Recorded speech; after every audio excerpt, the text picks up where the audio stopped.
Welcome everybody out to Game of the Month number 24. 2 freaking years. And this time around we are covering Super Mario Brothers 4 Super Mario World. And I introduce it like that just to piss everyone off who says we never got a Super Mario Brothers 4. Well, there it is! Super Mario Brothers 4. What's up? But joining me this month, we have the one and only SMWiz, our resident Mario expert. I'm calling you an expert. I don't even care what you say about that, but you are an expert now. So thank you for joining me today. Your username says that I might be a whiz at Super Mario. That's true. That's true. Maybe. There we go. But yes, thank you for joining me today, Wiz. So Super Mario World. This is I'm gonna be selfish and lead us off here because this is an important game for me throughout my gaming history because it's where I really became full bore gamer boy, and it's about the only Mario game I actually care about to a hardcore degree. Yeah. Love this game. See, and that's going to be really funny because, for me, who like love Super Mario to death, the series, some of my earliest memories, just running, original Super Mario Brothers on the Nintendo Entertainment System. Uh, we got a Super Nintendo a little bit late in its life, maybe the midpoint. Ours came bundled with Mario All Stars, and I didn't own a copy of Super Mario World uh, until college. Sacrilege. I know. I had a cousin who owned it, but they lived out of state. So, like in the summer, we'd go visit them, and I could play Super Mario World a little bit. But it wasn't until college that I got to like deep dive this game. I mean, it happens. My kids have a hard time playing this game, which is funny. Um, but it's funny you mentioned Super Mario All Stars because it's like we had an Atari 2600, and I played games on Oh, that. And then my uncle got us a Super Nintendo back in Christmas '91, I believe. I believe we got it pretty early in its life, maybe '92 latest. But even then, I was like 5 or 6 years old when I got this game, and was just hooked. Loved this game to death, and ended up picking up Super Mario All Stars to experience those versions of 1, 2, and 3 later. We didn't have an NES. We jumped from 2600 to Super Nintendo. Like it, oh wow, that's NES, quite the leap. yeah, NES was something my friends had, and I'd play at their houses and played those versions of Mario 1, 2, and 3. And it's like,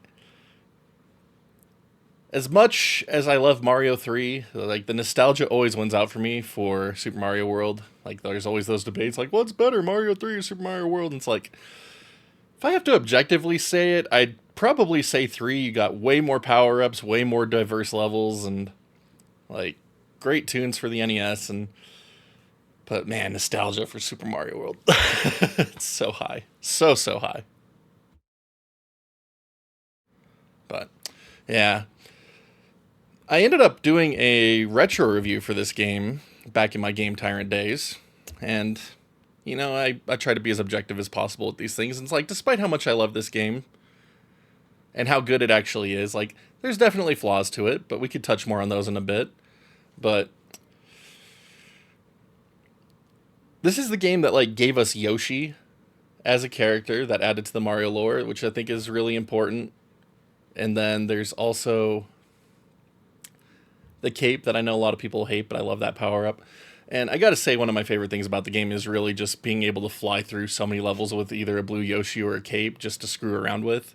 But what do you think is one of your favorite things about this one, Wiz? A lot of that, and it's funny because you mentioned the cape, because the cape just breaks the game. You can cheese so many levels with that cape, where you're just like, I don't like this level, I don't want to play it. Cape time, you know? Uh, Simple thing, but Mario Brothers 3 gave us holding and kicking shells, because, I'm not counting Mario 2. Uh, and okay, let's say, Mario 2, let's say Japanese Super Mario Bros. 2, the real one. You Not couldn't Super pick up the Mario golden shell. USA? Yeah, not Super Mario USA. Which, hey, if you want to count it like that, maybe Mario World is Mario 5, you know?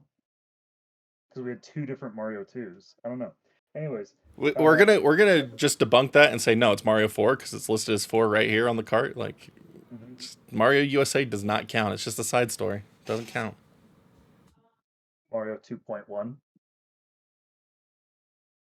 But it's a silly thing, but being able to kick shells up, you can do fun things with that. But yeah, there's a lot. I like having secret exits with branching paths, that just like kind of makes you rethink the levels instead of just trying to rush through them as fast as you can, stopping and looking around and being like, is that something up there? Is that something down there? What can I do differently here? Like having a level that has two goalposts in it, like it's interesting. And then having the star road that you can access and then kind of jump around parts of the game with to make traversal of the world map easier. That's interesting. Finding hidden areas so that you can go replenish Yoshis and power ups between levels. There's a lot of cool stuff that they introduced here. Yeah, you mentioned Star World, and I think that's another really big factor for Mario World for me is because when you want to replay Super Mario Brothers 3, you have to play it from the beginning to the end. You can't easily go directly to the world you want. You have the two warp whistles where you can kind of get to the worlds you want, but then you're lacking power ups and other things. And if you suck at the game like I do, that's kind of a deal breaker.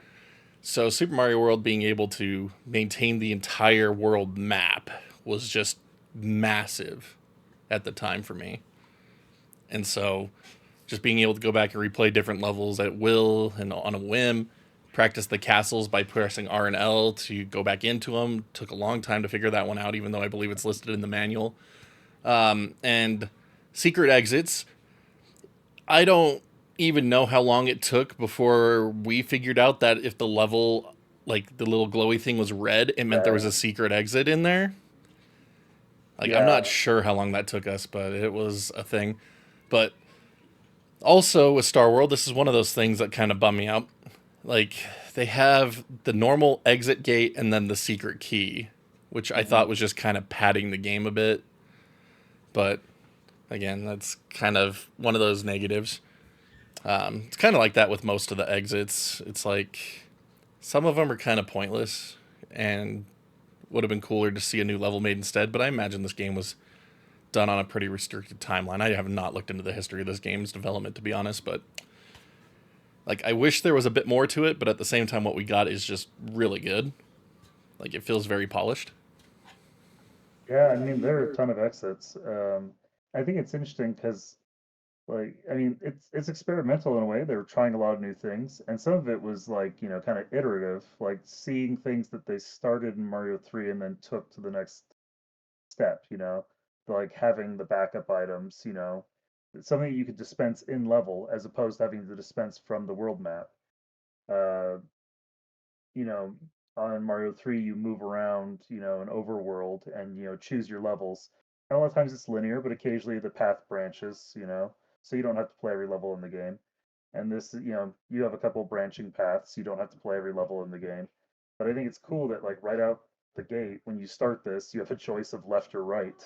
And you can do either one, and they're both perfectly viable options. But then you mentioned being able to replay levels, which is again taking like Mario 3 just to another level. Because there's some levels in Mario 3 that are just like legitimately super fun to play, and it would be excellent to just go replay them. But you can't do that unless you start the whole game over. And in modern times, you have save states and things, so you can get around that. But, as a kid, it's like, man, like Big World is the best. I'd like to replay that. Better hit reset and get myself back there as fast as I can. Oh, World that's one the double wart truth. whistles, here I come. That's We're the gonna go get truth. that boot. That boot that was everyone's favorite item in Mario 3 that's only in a single level that somehow we told ourselves was there the whole game because we loved it that much. But yeah, so I mean, like, I think it's really cool that Super Mario World, like, iterated on a lot of the ideas that were new in Mario 3 while still continuing to experiment with its own new things. Definitely. And the shift to Super Nintendo hardware really let it just shine graphically as well. Like this game has beautiful sprite work. There's a ton of enemies that can be on screen, and it doesn't really hit the sprite limit on Super Nintendo hardware, so you don't see the flicker like you see in Mario 3 or other NES titles, which is really nice. You get that on some Super Nintendo games, but just not. This is not one of them. And then you also have, spoiler alert for the Bowser infight. Guess what? Bowser's the last boss in the game. Shocker. He's done with Mode 7, which is a Super Nintendo hardware feature that was really cool back in the day. So, just really cool seeing his sprite blow up as his clown flying machine flies at you. Just good stuff. By the way, how like terrifying is that Bowser sprite? You Dude, know, like it ruined me. Like It ruined me. he is monstrous. Like I don't know that he's ever looked more terrifying.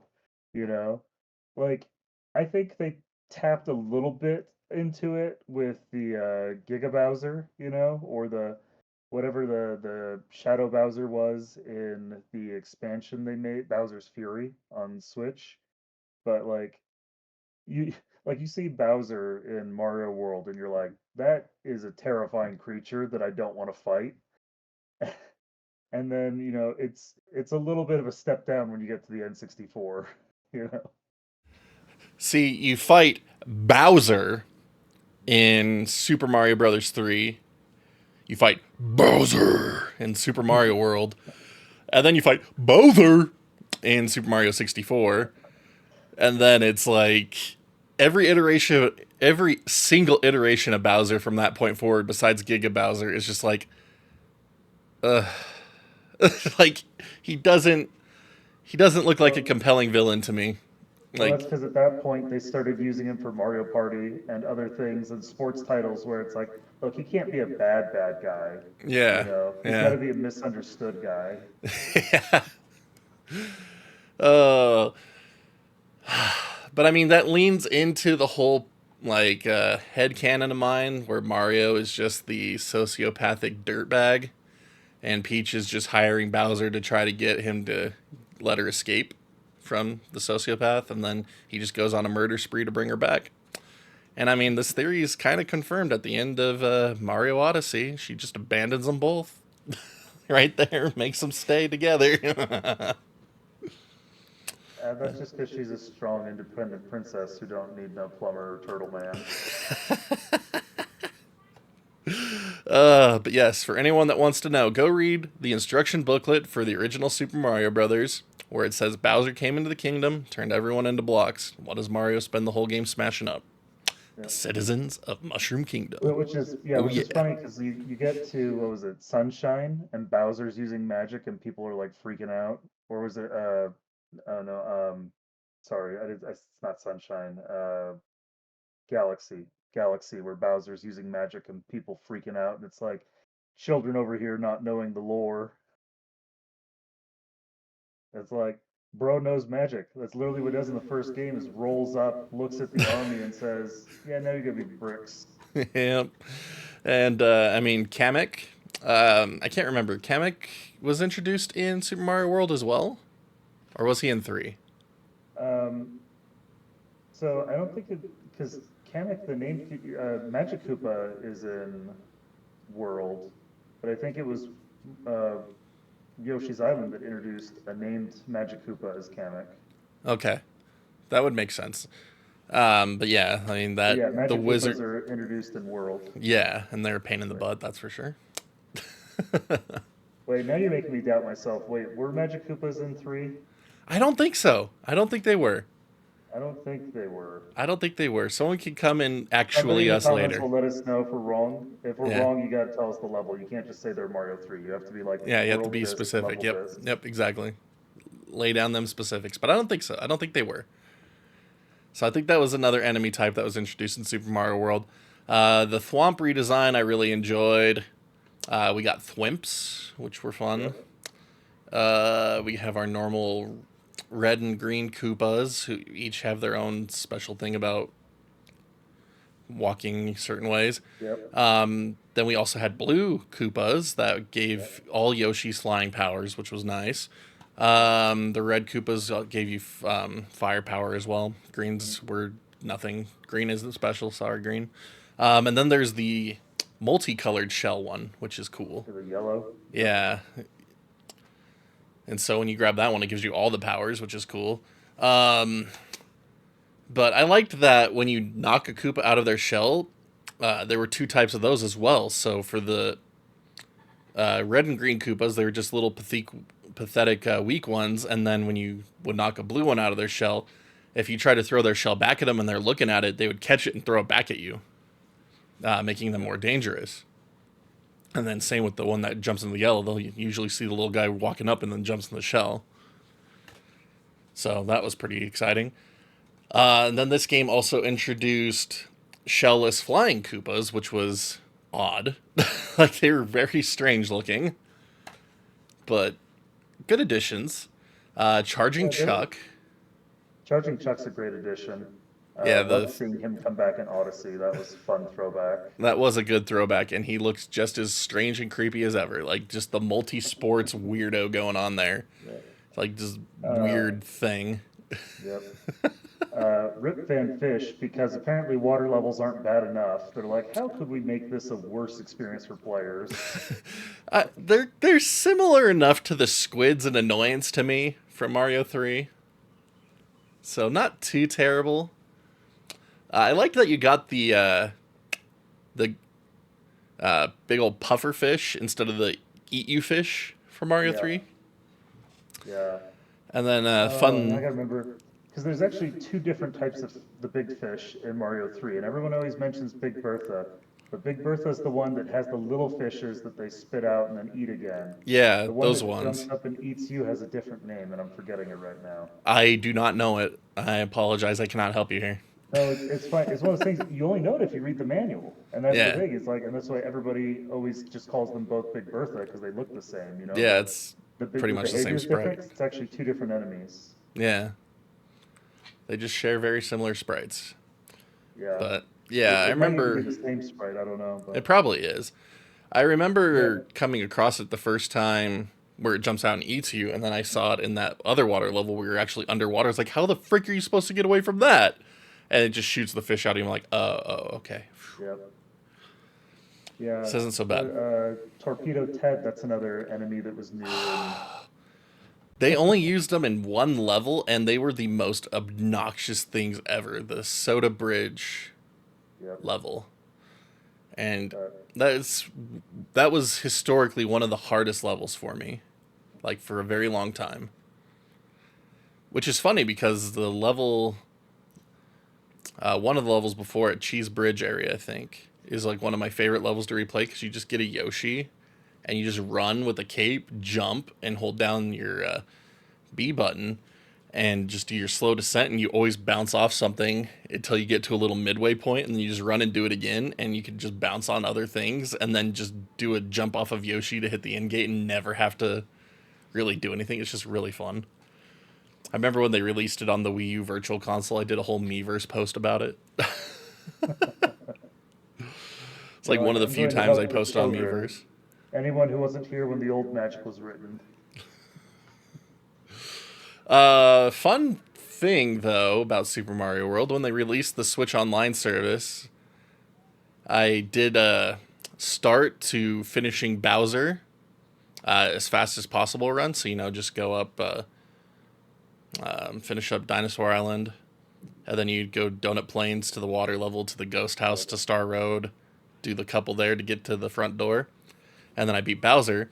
And so I took a picture of that completion and posted on Twitter, and then did every search I could find imaginable to see if anyone else had beaten it yet, and I could not find a single person who had mentioned it yet. So I'm going to claim first documented completion of Super Mario World for Switch Online. Nice. Probably not true, but I'm claiming it because I couldn't find any proof to the contrary. So now someone's going to post a link to it and be like, no, you weren't. This guy beat you by like 10 seconds. I'm like, that's cool.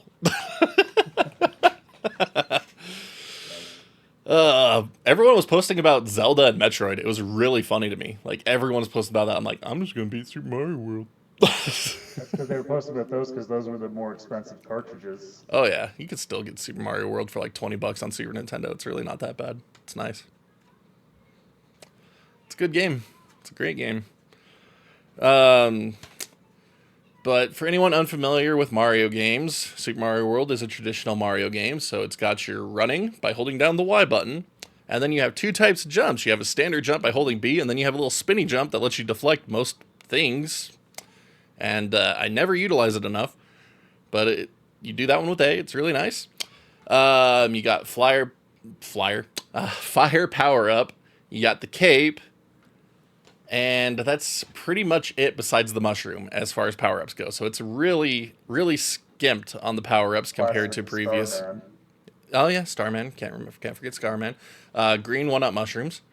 Blue or not blue. Moon 3-up live thing. Yep. Um, Yeah, which is actually one of the kind of like knocks against it as a game because of how many like kind of power-ups and options you had in Mario 3, and that like none of the new ones from Mario 3 returned. You don't have the Tanuki suit, you don't have the leaf, you don't have the frog suit, Hammer Bros, none of that came back, which was, kind of disappointing, but at the yeah. same time kind of nice that they weren't like locking themselves into what they'd done in the past, but it was interesting because basically you just have the power-ups that were available in Mario 1 plus the cape. Pretty much, but to add on to that, you did have Yoshi to substitute for a few of those powers, but at the same time, it's like Blue Yoshi just gave you flying, and Red Yoshi just gave you Fire Flower, and Green Yoshi just gave you an extra hit. You're saying this name Yoshi, and I think you're going to confuse some viewers because I think that's the Japanese name. The American one is Double Jumpasaurus Rex. Double Jumpasaurus Rex, I'm sorry. Yes. Double Jumpasaurus Rex. You know how Yes, you got you're over right. pits and stuff? Yes. Jump, ditch, Double Jumpasaurus Rex. It's true. And that is a canon name because you have to do that for like 2 or 3 levels to get to the proper exit. So it's like Yoshi was meant to be sacrificed. Double Jumpasaurus Rex. Jumpasaurus Rex. Oh, yeah. Oh, yeah. Oh, how cool is that, though? They're dinosaurs in this game as well. When we're talking about enemies, Oh, yeah, yeah. It's like, why have those not made a return in other Mario games? It's like, it was kind of cool, fighting dinos. Yeah. And it makes sense in a world with Bowser and Yoshi that there should be other dinosaur-like creatures. Yes, it does. Well, I mean, that's the whole thing. Like, you weren't in the Mushroom Kingdom in Super Mario World. You were in Dinosaur Land, so they're all just off in their own little thing, but it is what it is. I'm glad that they should get off that island. I'm glad newer Mario games have kind of like thrown back to some of these classic enemies more, because it's like you see them, you're like, oh yeah, I like that guy, and it's just been a long time, and you get to see him in a new way, so it's pretty fun. But I can't go on talking about Mario World without talking about the music. Like, the music was just a blast back in the day. It just really upbeat, fits the mood really well, and it does get repetitive. There's not a huge number of tracks, but like I think it worked. And even then, the Bowser fight music is just some of the best to really fit how terrifying he looks. So, Koji Kondo, amazing. Yep. Koji Kondo always delivers. But yeah, I mean, it has a great soundtrack. Maybe not as many tracks as you want, but I mean, like you load up that first level and you hear the Donut Plains song, and you're like, that's iconic. Or even just the title screen music, it's great. It's you kind of bop to it as you play. It's burned into my mind, that title screen music. Like, when you're testing for like different pixel width and stuff, like Super Mario World's a popular game to do that with. And so you'll just hear it a lot in certain scenarios. And so like it was burned into my memory from playing the game a lot, and then it's burned into my memory in a different way from testing different things with shaders. And RetroTinks and various other devices. It's just that one's not so good, but like, the kind of conflict really hard. It's pretty humorous, but whatever. But I want to talk about some of the negatives that I personally have with this game, even though I love it to death and say it's the best Mario game ever. That's fine. We'll talk negatives, and then we're going to jump back to a positive. Yes, we'll do that. But the whole thing of it having 96 exits, a good majority of those just feel like fluff to me, as I kind of touched on earlier. So most ghost houses have 2 exits, which I think is kind of cool because you have to do different puzzles to get those. But at the same time, there's other levels where it's literally just, you have to walk here instead of here. And like in Choco Island, the one that just puts you in a big circle that leads to nothing, is like the biggest slap in the face. And it just felt disrespectful. And so a lot of people would talk about how this game had 96 levels. They don't really do it as much now. I haven't seen this discussion in quite a few years, but at one point people were like, oh yeah, the game has 96 levels. Like, no, it does not have 96 levels. It has 96 exits. Mm-hmm. And that's why earlier I said exits. Yep. See, you clarified, which is great. Exits. We're not talking about levels, we're talking about exits. Yep, it has 96 exits, and you get a nice little star next to your save file when you do them all, which is cool. But like the 2 exits in Star World, I think are stupid on all of them except for the one that takes you to special. Yeah. Most of the ones in the overworld, like a little lackluster. Like some of those levels, like especially the one, I can't remember which star level it is, where the goal is right in front of you. Yeah, it's like forward. 3 or 4. There's a Lakitu, and you either get a cape or you just go into the Yoshi and you jump on top of Lakitu and take his cloud straight up, and then there's the other exit. Like that level, it's like, why does this level exist? Because whether you take exit 1 or exit 2, the level is only a couple seconds long. Like, it doesn't make sense to be in there. Yep, it's pointless. So I don't like any of those. That counts as 10 exits by itself. Mm-hmm. And like that's a good 10% of the game. So it's like those are pointless. There's a couple of other pointless ones scattered throughout the game. Like, for the most part, they're okay. Like I said, I like the ones in the ghost houses. The ones that would lead you to switch palaces, I really enjoyed. The ones that would lead to branching paths, I enjoyed, which is, again, a good deal of them. I guess it's just Star World that I think is stupid, and then the ones in Choco Island. Like, the secret exit for the one where you have to have a certain amount of coins in your inventory was super frustrating because it was not documented at all. It was just completely random back in the day. But now with the internet and all that, it's like, oh yeah, you need to have this many coins and you'll get the secret exit. It's like, it's so dumb. What do you mean it was random? You were supposed to be rich enough to own Nintendo Power so you could know what to do. Or know a kid at school who was rich enough to have Nintendo Power. Yeah, schoolyard tips and tricks. That's how we discovered Special World. Someone at school told us. Yeah, I think too, talking about like, so you don't like, Choco Island, and I agree with you there. I'll go a little bit further and actually say that I think the first half of the game is more fun than the second half of the game.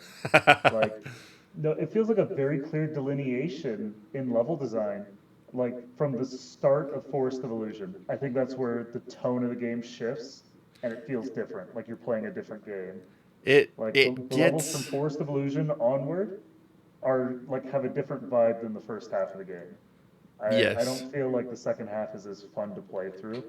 I feel like you get kind of more into nonsense gimmicks or just kind of uninteresting level design or unfair tricks, enemies popping at you like off screen and things.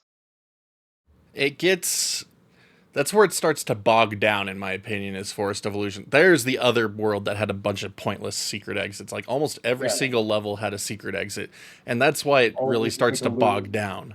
It connects to itself. Yeah, it starts to bog the experience down. Because it's like, you have the first level that has 2 exits. that lead Mm-hmm. to the water level and the ghost house. You go to the ghost house, it has 2 exits that lead back to the first level and then off to the side that leads to the Water. Yeah. fortress. Yep. And then the water level has a secret exit to the Red Switch Palace, and then down, that one has the normal exit leads back up to the ghost house, and then you have to do the secret exit to get out to Roy's castle. And so it really bogs down the experience. And yeah, I can 100% Super Mario World in about 4 hours. I don't speedrun it. So my casual playthrough is about 4 hours, and yeah, most of that is from Forest of Illusion onward, I believe, just because it really bogs down because of all the secret exits, and it's just I don't I like the levels well enough. I just don't like having to do them twice for no reason. And and that's maybe part of why it feels like a slog, because in the first half of the game, like you do have secret exits, but it takes you to like the yellow switch palace or the green switch palace, or it takes you to a secret water world that's going to take you to a pipe to go to Star World, or the ghost house has the second exit that goes into secret area where you can get Yoshi and capes as much as you want. It's like those secret exits are functional. They are rewarding you with something. Whereas, like the Forest of Illusion, the secret exit just says, hey, remember how you could go left if you want to get to that level? Well, now you can go right and get to that same level. It's like, okay, thanks, I guess. Yeah, it's it's not good. There must It's have been probably something more it's planned probably for it where originally. timing. It's probably project crunch probably started to set in where they had ideas and didn't have time to capitalize on it. Definitely. Um, so yeah, Forest of Illusion I think is the biggest offender in that regard. Like Vanilla Dome, only like that first level and the second level had a secret exit, and one led to the Switch Palace. Yeah, I guess that was the Red Switch Palace. The one in Forest of Illusions is blue. My bad. yeah. People can actually get me that in the comments again. Um, but again, Vanilla Dome, it's like you beat the level normally, you go that way. You beat the secret exit, you go this way, and it leads to a whole other path of levels. So, Yep. Yeah, I mean that's the thing. You have two different bridges. You can take the high road or the low road, yep. and you're And playing entirely different levels. I And think like that's that's funny that that's World 4, though, is like yeah, 4 levels. World 4 is 4 levels in a castle. yeah. But that's okay. I mean, it doesn't need to be super long, No, especially no, it because one of doesn't. those levels on the bridge is brutal. The auto Anyways, scroller. man, scrollers. Auto scrollers. Worst. They make an appearance in this game. Yep, And sadly. they, just like in every other Mario game where they're in, you just don't enjoy them. You don't get to see what's coming up. You don't get to do it at your own pace. Like, I just don't Like feel I like did most it of to them are ever run. really that well implemented. Like, I like the idea of them as a challenge. I just don't think that most of the Mario franchises implemented them well. Hmm. Personally, that's a me thing. No, I agree. Like auto scrollers, hit the brakes on gameplay, you know, especially because like when you're talking about a Mario game, like you have kind of two core mechanics. They've been there since the beginning. You run and you jump, and you take away running. It's like okay, well now you've removed half of the core mechanics. So it is what it is. Again, I appreciate when they try to experiment with things, but there are also times where you do a proof of concept or concept and you say this isn't working. We need to move on. Yeah, and I mean, at least Super Mario Worlds aren't overly egregious. So, I mean, there's the first cave in Donut Plains. That's an auto scroller. And it's not too terrible. I mean, it does have a secret exit, so you need to make sure you get into the pipe at the right time for that one. Um, what is it? Iggy's Castle has an auto scroller section after you Yeah, cross the fences or with the in the second crushers. area. Yeah, the Yeah. Crushers. Uh, one of the Butter Bridges was an auto scroller. Hmm. I don't think there was any other auto scrollers in Vanilla Dome that I can recall. Um, the Fortress was one of the fortresses an auto scroller. Like, was the Forest of Illusion Fortress an auto-scroller? I think it was. For the first half, at least. I think there's a little bit, yeah. You're talking Uh, about before you start the climb, right? With the sliding. No, that's a different one. no, it's the one with the chainsaw, or the little saw blades and the Yeah, stompers. I think that part was an auto-scroller. I can't yeah. remember. Um,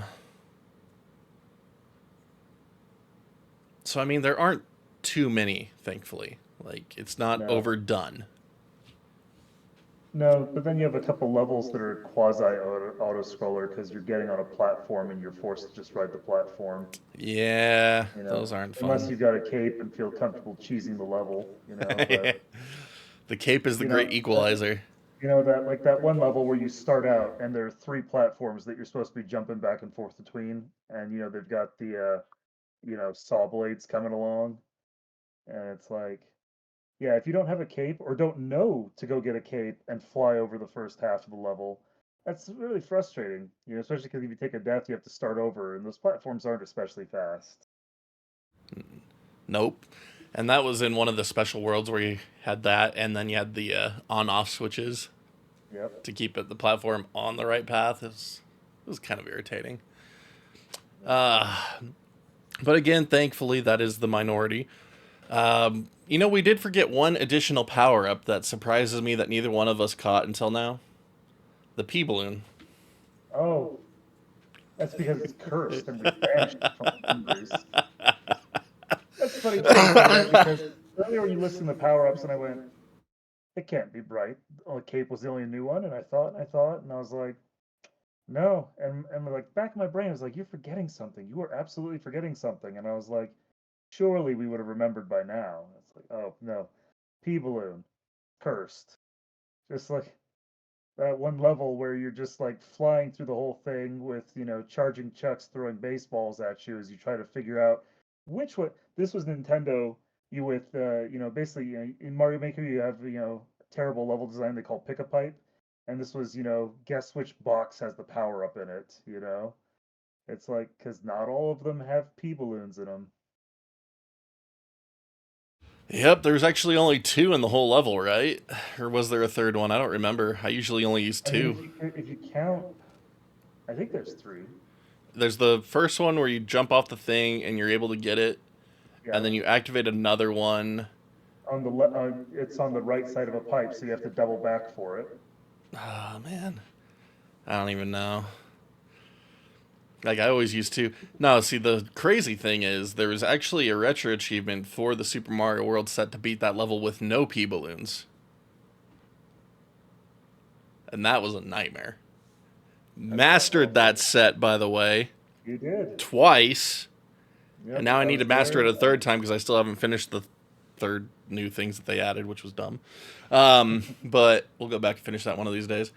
But yeah, beat the entire game as Small Mario. That one was exciting without any checkpoints because that would make you big. Yep. So beat the whole game as Small Mario, no checkpoints. Beat that level without using P balloons, like just absurd stuff. And it's like I said, this Well, game I especially actually really like. So I was like, yeah, I want to do these. because it's not bad enough that it's charging chucks throwing baseballs everywhere, but then you have the I'm forgetting the name of it. It's not a piranha plant, but it's a plant that sits there and shoots Shoots out the little the red, spike fireball things, yeah, whatever you want to call them. the pricklies. And so yeah, little pricklies. It's just terrible. Yeah, it's a brutal level. I think that's Yeah, probably the level most people would consider the hardest and worst level in the entire game to them. and again, it's all in the second half of the game. So I said it's like the first half of that game is very different than the second half. I mean, just to pick a fight, if you were to start the game and go straight to Star World and straight to Special World, then it's technically in the first half of the game. That's a shortcut. It's just because no, hold up. I know because you wanted this, you did this on purpose. I know you did. You prefaced it with pick a fight.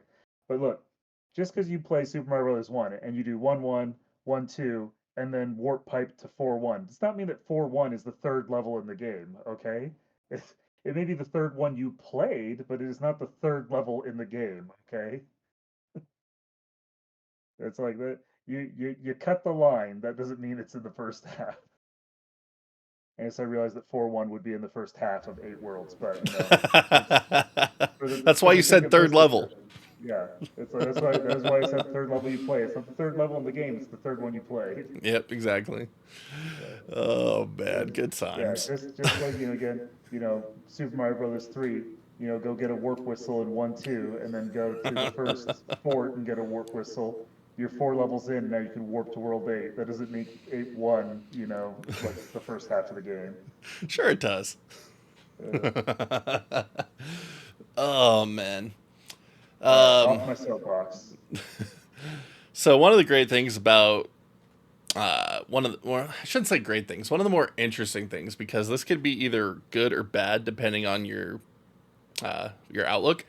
But beating Special World gave the entire game a Oh, recolor and reskin for numerous enemies and the entire overworld. dude, And those Troopas became cursed. they became Those Mario Troopas Mask Koopa became Troopers. cursed. Yeah, they are hideous. It is scary. Um, So you got but it punished for was 100%ing the cool. game.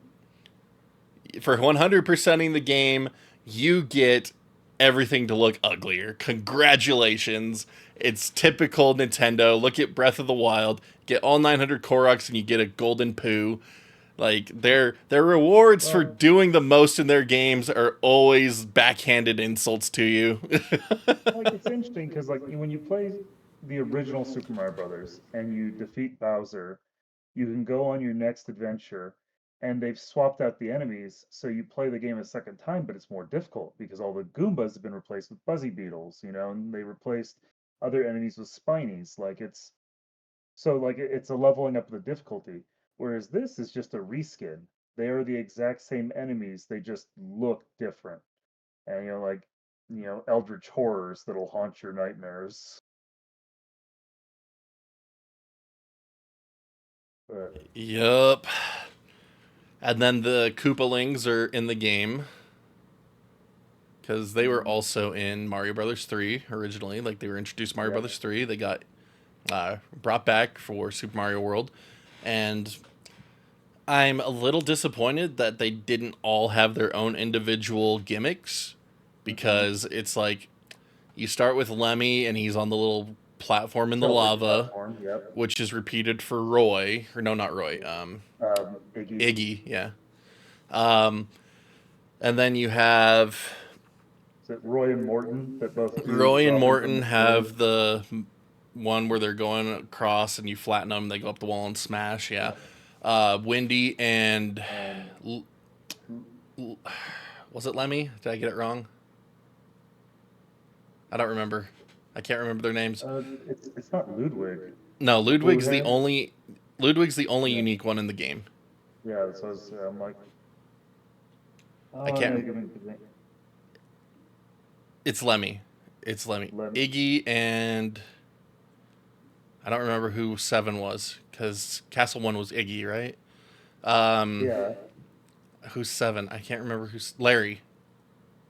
Larry? Larry.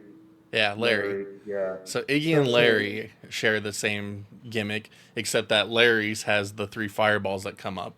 yeah, yeah. Um, Roy and Larry is always the one I forget because it's such of like a regular name. and Roy Like isn't.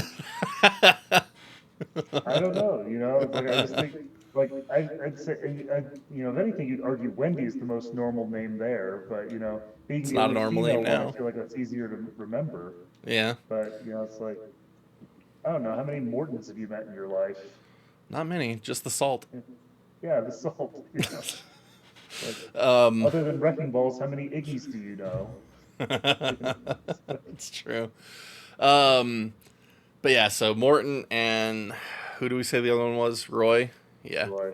they have the same gimmick. There's not even anything Yeah. special between them. Like they're literally the same thing. Wendy and Iggy are in the pipes and they pop up and you have to jump on their head and they have the decoys. And Yep. so then The pipes are arranged differently, and Windy has the two fireballs instead of just Yep. the one. And then Ludwig is the only unique one of the bunch where he'll shoot fireballs at you and then go into a little shell spin and try to get you. And it's like, I really like that fight. Like, that's probably one of my favorite fights in the game just because it actually is unique. So I really wish that they had been able to give all seven of them their own unique thing. But it is what it is. Yeah, it's cool though that we also got a couple of other boss fights, like Reznor and the giant boo.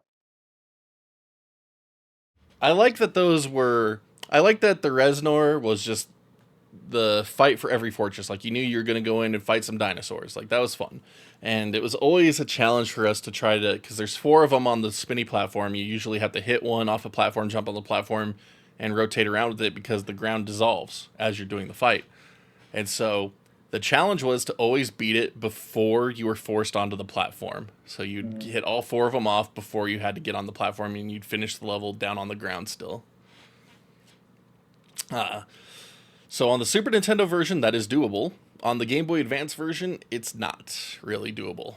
They made it so it's not really a thing on that version. So like I was trying to do it on the Game Boy Advance version, I was like, man, I can't do this. That must really suck. And then I was like, no, they're just No, making the it's ground different disappear physics. It's faster. different timing, different physics. Uh, Um, which was one of the things I was going to talk about, talking about going to, the positives in the game. But like, so on the Super Nintendo version, dude, how nice is the physics engine on this game? it's And perfect, like, man. it's so good. And it's interesting too, because they're just like subtle nuances in it that aren't even required for a vanilla playthrough. Like when you jump, if you hold jump versus let go of jump, you fall at a different speed, you know? And when you swim, that you can push or hold down on a control pad to have a more controlled swim. Like and there's no point in the game where you need that. It's not required, it's not necessary, but they put it in there. I would And argue Soda Lake would be a requirement for that. The game that level became so much easier once you learned the hold down trick. oh, it became easier for sure, but if you didn't know it, you could still clear it. It would just be a bad experience. Yep, yep. But I mean, and it's funny because like these things, these pieces of movement tech that are in the game that you don't even use for playing the vanilla game, really give rise to some of the craziness that you see in the Kaizo community. Yeah, that's a brand of crazy that I don't subscribe to. Like as much as I love Super Mario World, like I don't want to hate it. What do you mean?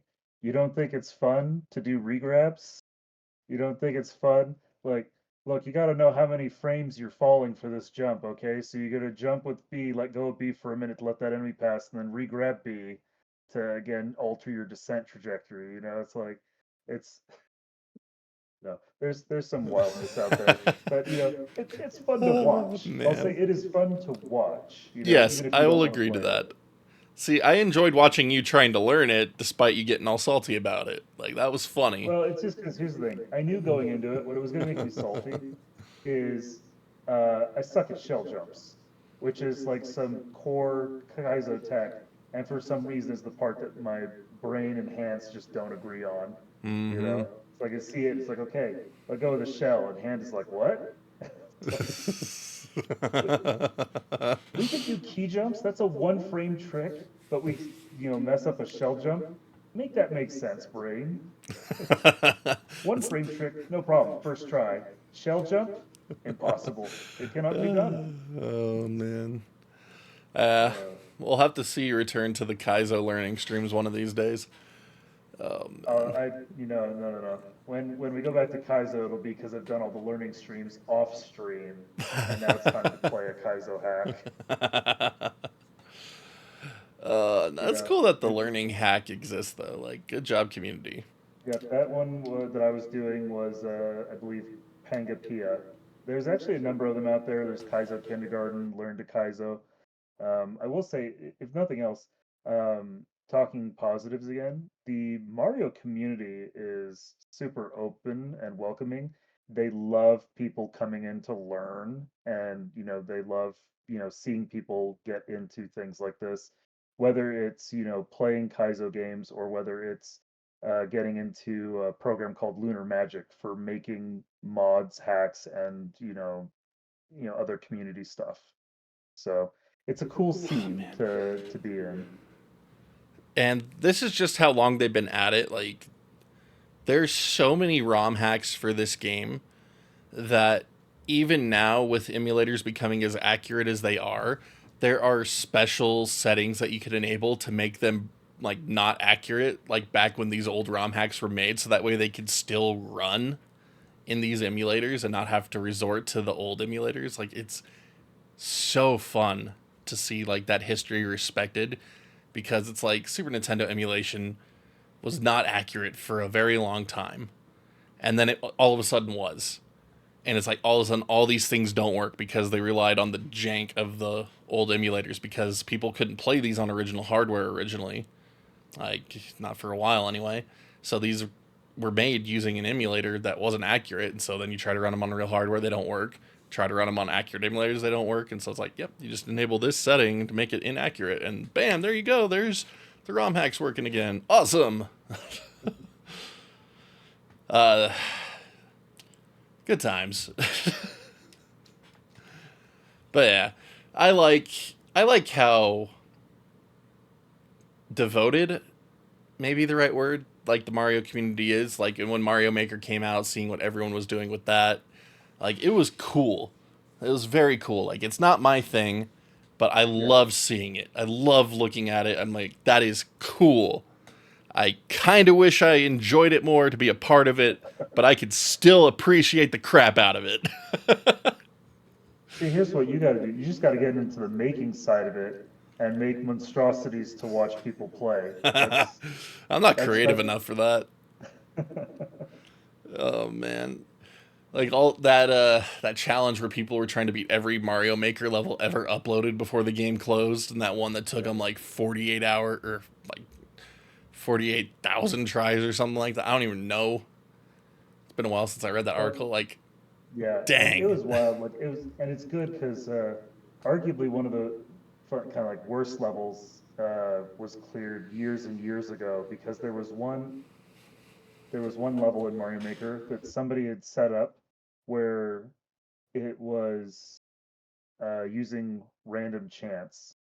It was based on a Magic Koopa spawn, like hitting an item and what it would generate for you, and it's a series of them.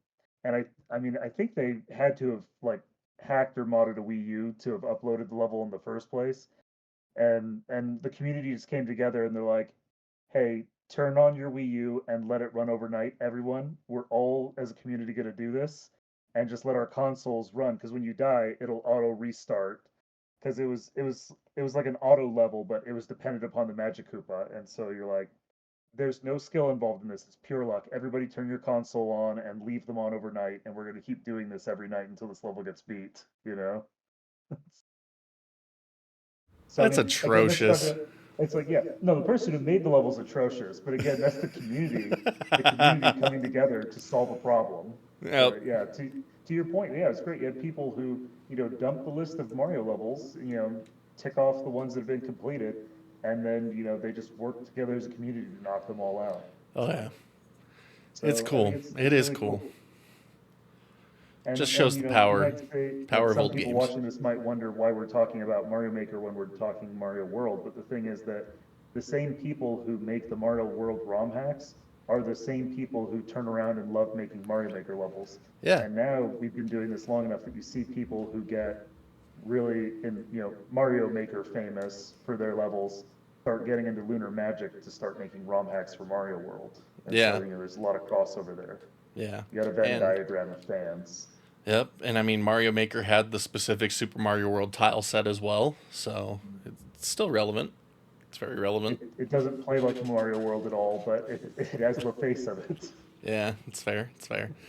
Um, but anyway, so I don't think I really have much else to say about this game other than if you have somehow not played it It's probably one of the best classic Mario games. So if you enjoy new Super Mario Brothers franchise, maybe not so much Mario 1, but you enjoy Mario 3, like, and you have somehow not played Mario World, like, it's a fantastic game to play through. Yeah, sorry, I'm not a fan of Mario 1 too much. Like, I'm That's all right. If I'm we're, just not. taking nostalgia out of it and just talking critical analysis, like 3 and World are probably the two best retro ones to be playing. Yes. See, that's not to say one's terrible because it's the foundation. It has great foundational stuff. It's just I'd rather play games that either look better. Yes, I'm gonna be shallow in that regard. I'm gonna be Hold up. shallow in that regard and Hold say up. look You're better. talking about Atari 2600, and then you're saying you want to play games that look better? Yeah, that's why we got a Super Nintendo. Um, but yeah, so And I say, there's an Atari 2600 plugged into that TV behind me, so don't be throwing hate in the comments, Atari fans. I love the Atari 2600 as well. oh Okay. man, I got my Plus, 2600 out there. I'm a Nintendo fan. No true Nintendo fan cares about graphics, okay? Oh man, I'm not a true Nintendo fan. Then it's I, true. I know. It's true. It's true. I'm not. No, I jumped ship with you the are a Wii. fan and partaker of all systems. I jumped ship with the Wii and went multi-plat for life. Oh man. Anyway, so if you somehow haven't played it, definitely play through it. It's on Super Nintendo. Cartridges can be had for around $20 still. It's not an expensive game, thankfully.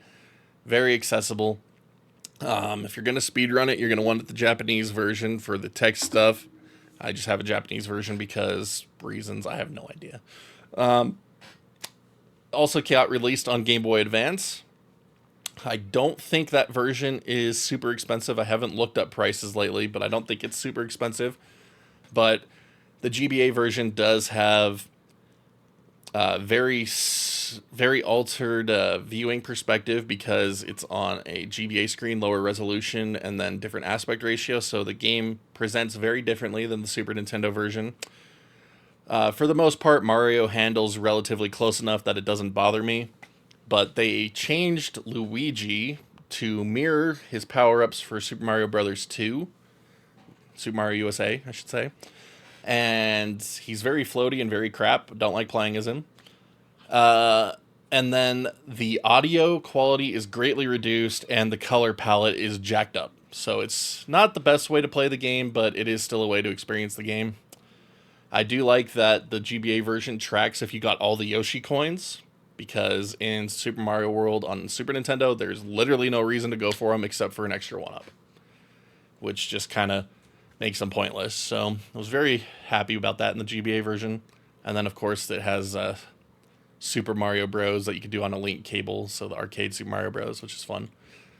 So that one exists, and then it got released on the Wii and Wii U Virtual Consoles, but can't buy those anymore because thanks Nintendo. And the most current way you could officially play the game would be on Nintendo Switch Online. And the emulation for it is pretty good. Originally it had more noticeable latency. It's not as bad now with updates, so decent way to experience the game. And you get rewind and save states, so woohoo! But I guess my final word is definitely go play it. It's great. Wiz, why don't you leave us with some final thoughts? Yeah, I'll just echo that whether you're, some guy who loves Mario but didn't play this game until college for some bizarro reason, or or own it until college, or if lifelong fan, or if you've never played it at all. It's a great game. It's solid. It holds up. The sprites look great. The music is awesome. The physics very tight. It handles good. And at least the first half of the game will be very fun to play. And then the second half of the game will be about you proving that you are a gamer and that you are not scared of that demon Bowser at the end.